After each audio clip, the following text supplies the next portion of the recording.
Examination. Precordial examination के अंदर हमारे पास you have to first make the position of the patient, which is an anatomical position in which the patient is lies supine on the bed with the sides of the chest or the end axilla visible. अब आपने सबसे पहले आना है, आपने patient से consent लेनी है, पेशेंट की ग्रीटिंग करनी है, आपने बताना है कि आप क्या कर रहे हो, ठीक है. And you start with auscultation, you start with palpation of the apex. आपने first of all apex beat palpate करनी है उनकी, कि इनकी किधर आ रही है. अगर आपको एपेक्स नहीं मिल रही तो आपको 3 मेथड्स जो होते हैं, left lateral tilt and forward bending, वो आप कर ले. लेकिन because he is a young patient, इनकी मुझे एपेक्स लोकलाइज हो गई है. अब सेकंड जो स्टेप होता है आपका, the second step you will use the diaphragm to assess S1 and S2 कि हमारे पास S1 की इंटेंसिटी क्या है, S2 की इंटेंसिटी क्या है, एंड सो ऑन. तो अब आपने, this is a very crucial step कि आपने दोनों पल्पेशंस एक साथ करनी है. क्या मतलब है इसका, कि आपने पेशेंट की कोरोटेड पल्स जो आपने basically from the thyroid lateral to the thyroid prominence आपने कोरोटेड पल्पेट करके जहाँ आपको एपिक्स मिली थी आपने वहाँ डायफ्राम रख लेना है. आपने ये नहीं करना कि आपने एकदम से मूव करो, because that does not make sense and the examiner knows कि आपने सुन रहे हो या नहीं सुन रहे. आपने आराम से मूव करना है. You are appreciating S1 and S2 in the mitral area, tricuspid area, A2 area, T2 area, A1 area. Now I am observing S1 and S2, ठीक है, कि उनकी इंटेंसिटी क्या है, उनका करेक्टर क्या है. अब मैं बेल से I will see for any added sounds या मर्मर जो बेल बेसिकली अच्छी डिस्क्राइब करती है. I will switch to bell. A1 पर रखूँगा,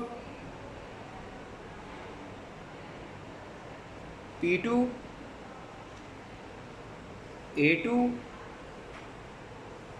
ट्राइकस्पिड, माइट्रल. अब माइट्रल पर रखने के बाद I will check for mitral radiations of any mitral murmur. तो मैं पेशेंट को क्या होगा कि भाई साहब सांस पूरा बाहर निकाल के उस तरफ करवट ले ले, सांस पूरा बाहर निकाले और उस तरफ करवट ले ले.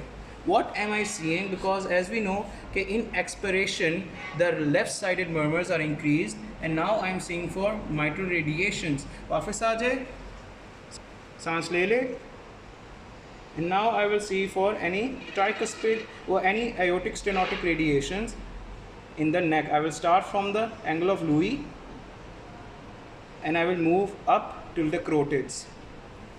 Now I will ask the patient, I will place the stethoscope with the bell of the patient, the bell of the diaphragm in the P2 area, and I will ask the patient कि भाई साहब ज़रा आगे की तरफ झुके, बैठ जाए और आगे की तरफ झुके, सांस बाहर निकाल के सांस अंदर लेके रोक ले. This is an inspiratory hold in which any murmur of the P2 will increase. अब मैं aortic A2 पर रखूँगा, भाई सांस पूरा बाहर निकाल के रोक ले. Now I am seeing for any aortic regurg murmurs. वापस आ जाए. अब ये पूरा मेथड था हमारे पास कमांड के अंदर, auscultation of the precordium. First check for any check the apex, then use the diaphragm, place the carotids and diaphragm at the same time, make a Z mitral tricuspid, A2, P2, A1, then move towards the bell. Diaphragm से आपने S1 और S2 के ऊपर comment करना है, bell से आपने added mitral. Then you have to see the expiratory and inspiratory hold. आपने expiratory hold करके left lateral tilt पर लेके जाना है. Then आपने carotid murmur, carotid vibrations को check करना है. Then आपने patient को बिठा के आगे झुका के P2 के ऊपर आपने inspiratory hold करना है, A2 के ऊपर आपने expiratory hold करना है. ठीक है.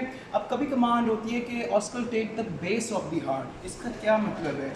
As we know, this is the base, this is the apex, this is a triangle. जब आपको auscultate base of the heart मिले, you just place the carotid and the diaphragm in the A2, P2, A1 area, then you switch to the bell, A1, P2, A2 area. अब इसमें हमने we are being command specific and then हमने inspiratory and expiratory hold करवानी है जैसे हमने A2 और P2 के ऊपर करवाई थी, ठीक है। So this sums up. अब आपका अगला सवाल क्या होता है एग्जामिनर का, जब when he says describe your findings, आपने कमेंट करना है that S1 and S2 were equal in intensity with no added sound. और फिर आपका सवाल होता है what are added sounds, what are murmurs, diastolic, pansystolic murmurs, what are the causes of S1 being loud, being soft, S2 being loud and being soft, what is splitting, etcetera and etcetera. बस यही है।